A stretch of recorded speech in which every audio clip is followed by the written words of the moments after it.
I almost did that when I saw Dave touching our plant. Is this like a? It's not a salad, everybody. Yes, he found that the hard way. It was.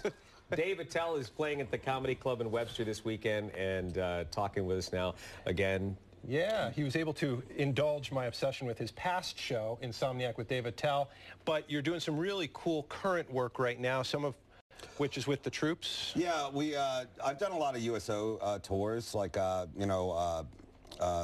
overseas, and I also am involved in a, I guess, charity, I guess you could say, the Military Family Association, where we raise money. And my last special, Road Work, which was on Comedy Central, we actually tied it to, like, where, like, people downloaded it.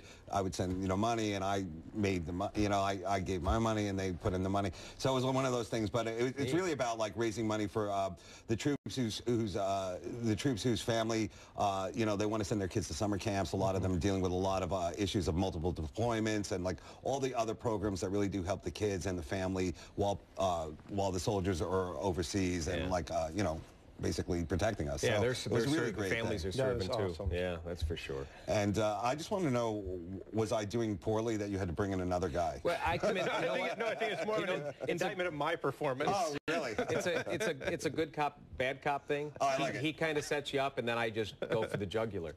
When people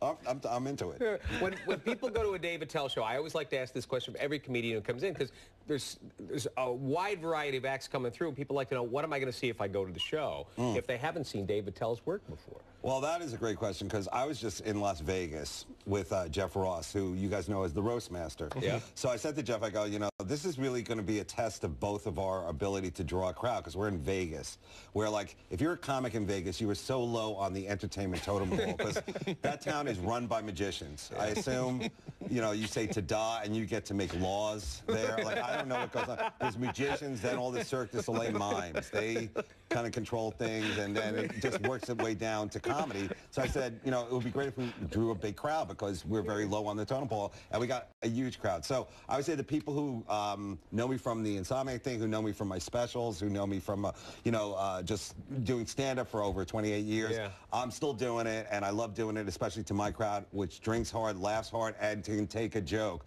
It's very PC, as we both know. Yeah, we all know. Bring your kids. Guys. Bet it is, yes. It's not a kid show. It's an adult show. You're not going to see a deleted scene from Frozen, all right? It's not, there's no, iCarly stuff here. It might be, but it was deleted for a reason. Yeah, it's an adult show, and this town loves it hard, and I like that. So Adam, I'm glad to be here. Adam can't go then. Well, guys, lose the ties, all right? Okay, that's what I'm going to say. Lose the ties. We can do that right now. Come on in. And, I would say it's going to be a fun, fast, loose show. And the other guys on the show are awesome. So. Yeah. Well, and you've worked with some of the greats. One thing I didn't know is you actually wrote for SNL for a while. Yeah, I wrote for them, I guess you could say. I was there for about a year. And that's when I decided, I really want to be stand-up. And I know they just had the big 40th anniversary, which is... was an awesome experience, I guess. I didn't go, but I heard it was great. Well, how was that experience? I mean, only a year, but you were there. What was that like? I don't know. I think it was like kind of like like when you like a friend drives you. Like, I was kind of the guy who would, like, in the back. I really, it's so competitive to get stuff on the air. Everybody wants to get on the air. Yeah. And you're up against guys who are Harvard writers. So I was kind of sitting there like, hey, I got an idea. And they were like, is someone talking? But, it was a great experience. I learned a lot about show business, for sure. That's cool. Dave Attell at the Comedy Club this weekend. The shows are... tonight and tomorrow, two shows apiece. You can still get tickets. 7:30, because I like to start when it's still light out. Okay, and then you're that kind of guy. Then we work our way into dusk. Thanks for coming in. Thanks for having me. Enjoy your stay in Rochester. Absolute pleasure. Good morning, guys.